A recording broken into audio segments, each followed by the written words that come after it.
अस्सलामुअलैकुम नाज़रीन कराम, नई वीडियो में आपको खुश आमदीद कहते हैं।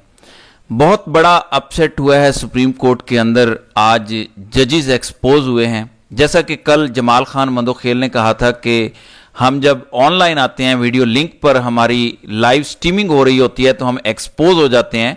तो आज एग्जैक्टली जजेस एक्सपोज हुए और जस्टिस आयशा मलिक को आप सल्यूट करेंगे मेरी ये गुफ्तगू सुनने के बाद कि किस तरह एक खातून जज साहिबा ने पूरे जजेस को घुमा के रख दिया। इसकी तमाम डिटेल्स मैं आपके सामने इस वीडियो में रखूंगा। एक बहुत बड़ा फैसला है, बहुत बड़ा फैसला मरियम नवाज के खिलाफ आने जा रहा है। ये फैसला, उसकी तफसील भी आपको बताएंगे और इसके बाद दीगर मामलात भी कुछ हैं जिस पर बात करेंगे। लेकिन सबसे पहले नाज़रीन कराम, आज जो सबसे बड़ा अफसोसनाक इवेंट हुआ और अक्सई में दहशत गर्दों के खिलाफ एक ऑपरेशन हुआ जिसमें एक लेफ्टिनेंट कर्नल जुनेद आरिफ समेत 11 जवान हमारे शहीद हुए हैं और फायरिंग में बताया जा रहा है कि 19 खारिज वासिल जहन्नुम हुए हैं। बहुत अफसोसनाक है। हमारे इस तरह के नौजवान आए रोज़ कोई ना कोई इतनी अफसोसनाक खबर हमें सुनने को मिलती है कि यकीन माने दिल छलनी हो जाता है और शायद अब हम आदी हो चुके हैं इस तरह की खबरें सुनने के। बहरहाल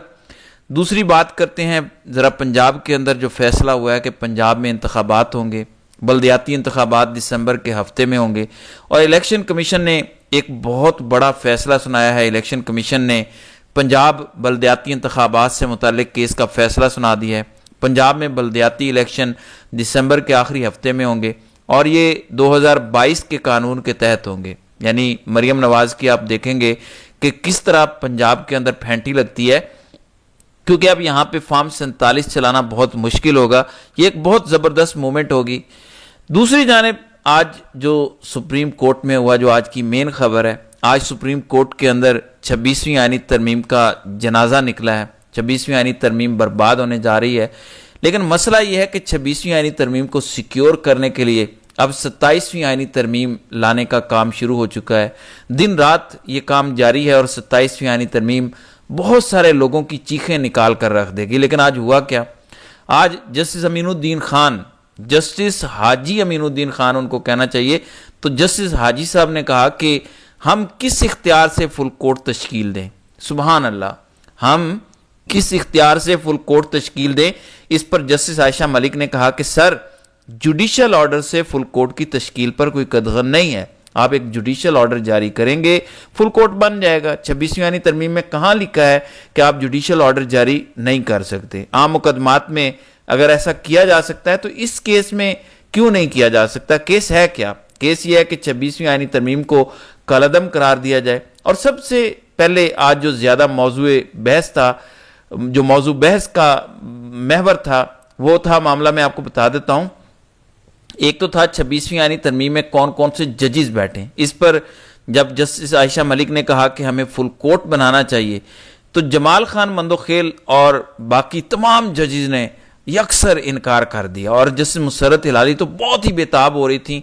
और जब उन्होंने बात की तो उन्होंने बात क्या की? उन्होंने कहा कि फुल कोर्ट बनाने के लिए हमें पार्लियामेंट से रुजू करना पड़ेगा। शुक्र करें इन्होंने पार्लियामेंट का नाम लिया है, सियासतदानों का नाम लिया है, उनकी गुलामी की बात की है, किसी और इदारे की तरफ इशारा नहीं कर दिया। वरना ये किसी और इदारे की तरफ भी कह सकती थी कि जिनके दस्तखतों से सारा कुछ चल रहा है, हम उनसे इजाजत लेके फुल कोर्ट बनाएंगे। यानी फुल कोर्ट बनाने के लिए भी कहीं और से रुजू करना पड़ेगा। तो इन्होंने कह दिया कि हमें फुल कोर्ट बनाने के लिए पार्लियामेंट से रुजू करना पड़ेगा। और वो बिल्कुल ठीक साबित हुई है बात जो कल जमाल खान मंदोखेल ने कहा था कि लाइव स्ट्रीमिंग में हम थोड़ा सा एक्सपोज हो जाते हैं। तो आज बहुत बुरे तरीके से, बहुत ही बुरे तरीके से मुसर्रत हिलाली एक्सपोज हुई हैं। मुसर्रत हिलाली ने आज प्रूव किया कि शायद उनको बस दस्तखत करने की हद तक रखा गया है। बहरहाल डिटेल्स मैं आपको बता देता हूं मुकदमे की। इसमें सबसे पहले तो इस्तदा ये की गई कि जो 26वीं आईनी तरमीम है उसको कलअदम करार दिया जाए और इससे पहले ये इस्तदा की गई थी कि इसको लाइव स्ट्रीम किया जाए, जो कबूल हुई।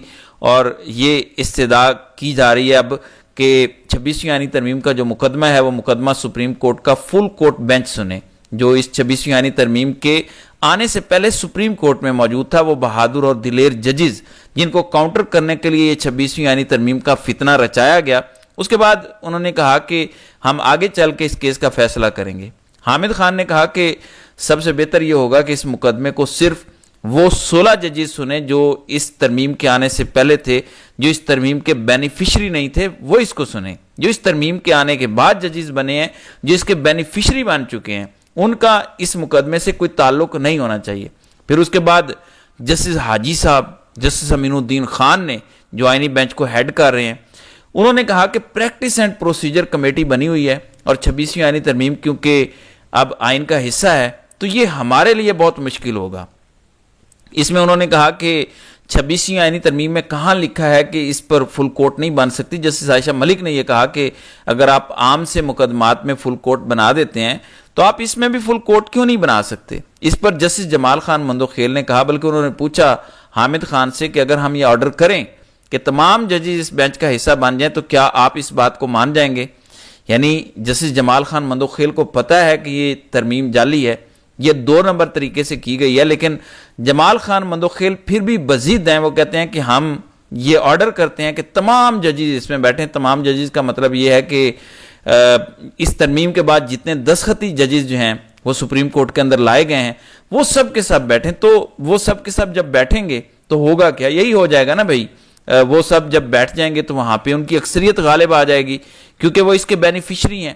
اس پر حامد خان نے کہا کہ سر یہ نہیں ہونا چاہیے، اور انہوں نے کہا کہ ہم 191 کے خلاف ہیں، ہم اس بینچ کو مانتے ہی نہیں ہیں۔ اس پر پھڈا ہو گیا۔ اس پر انہوں نے کہا کہ آپ مہربانی کریں، آپ سپریم کورٹ کو بھی بچائیں، آپ آئین کو بھی بچائیں، اس لیے ہم کہہ رہے ہیں کہ وہ فل کورٹ بنائی جائے جو ان 16 ججز پر مشتمل ہے جو اس ترمیم سے پہلے تھے۔ بہرحال اس پر کافی رولا رپا ہوا، ججز نے کوئی بات نہیں مانی۔ بڑے بڑے بلنڈرز آج سپریم کورٹ کے اندر ہوئے ہیں، یعنی کہ سپریم کورٹ کے اندر بلنڈر یہ ہوا کہ بات کر رہی تھی جو مسرت ہلالی صاحبہ ہیں، مسرت ہلالی یہ کہہ رہی تھی کہ ہمیں فل کورٹ بنانے کے لیے منظوری لینی پڑے گی پارلیمنٹ سے۔ یعنی سپریم کورٹ جو ایک انڈیپینڈنٹ ادارہ ہے اس کو اتنا بے توقیر کر دیا گیا ہے، اور آپ اس کو کیوں بے توقیر کر رہے ہیں؟ اس سپریم کورٹ کو آپ اتنا بے توقیر کر رہے ہیں کہ آپ یہ کہہ رہے ہیں کہ اب سیدھا سیدھا یہ ایگزیکٹو کا ایک چھوٹا سا آؤٹ لیٹ بن کے رہ گیا ہے، اور یہ ججز حکومت کے ماؤتھ پیس بن کے رہ گئے ہیں۔ اور حامد خان بار بار پٹ رہے تھے، وہ کہہ رہے تھے کہ سر یہ آپ کی عدلیہ بالکل بے وقت ہو گئی ہے، بے معنی ہو گئی ہے، اور اس 26ویں آئینی ترمیم نے عدلیہ کا بیڑا غرق کر دیا ہے۔ یہ آپ کے اوپر لازم ہے کہ آپ اس کی توقیر کو بچائیں، عزت کو بچائیں۔ سپریم کورٹ کا جو فل کورٹ ہے وہ 16 رکنی بینچ کا ہونا چاہیے۔ انہوں نے بڑی کوشش کی لیکن جمال خان مندوخیل ماننے کو تیار نہیں ہے۔ وہ کہہ رہے ہیں کہ ایسا نہیں ہے، اس کو میں کیسے مان لوں؟ وہ کہتے ہیں کہ ہم اس پر ایک آرڈر کرتے ہیں جس میں تمام ججز شامل ہو جائیں، یعنی وہ ججز بھی شامل ہو جائیں جو اس آئینی ترمیم کا حصہ تھے۔ تو انہوں نے کہا کہ سر 8 ججز موجود ہیں جو سامنے ہیں، اور 8 ججز وہ ہیں جو 26ویں آئینی ترمیم کے وقت موجود تھے اور آج بھی کام جاری رکھے ہوئے ہیں۔ ہماری استدعا یہ ہے کہ سپریم کورٹ کے 16 ججز پر مشتمل فل کورٹ تشکیل دی جائے۔ یہ تو بڑی زبردست بات ہے، یہ بہت آئیڈیل بات ہو جائے گی، اور جب یہ کریں گے تو ان کا تو بیڑا غرق ہو جائے گا، ان کو پتہ جائے گا یہ اتنا آسان نہیں ہے جو یہ کرنے کی کوشش کر رہے ہیں۔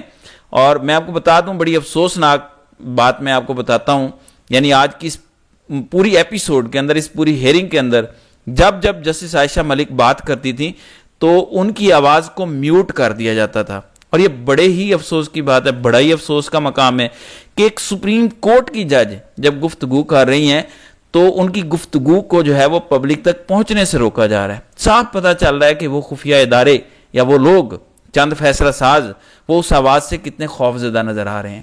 تو ناظرین کرام، آپ کی اس ویڈیو کے حوالے سے کیا رائے ہے؟ آپ اپنی رائے کا اظہار کامنٹ سیکشن میں ضرور کیجیے گا۔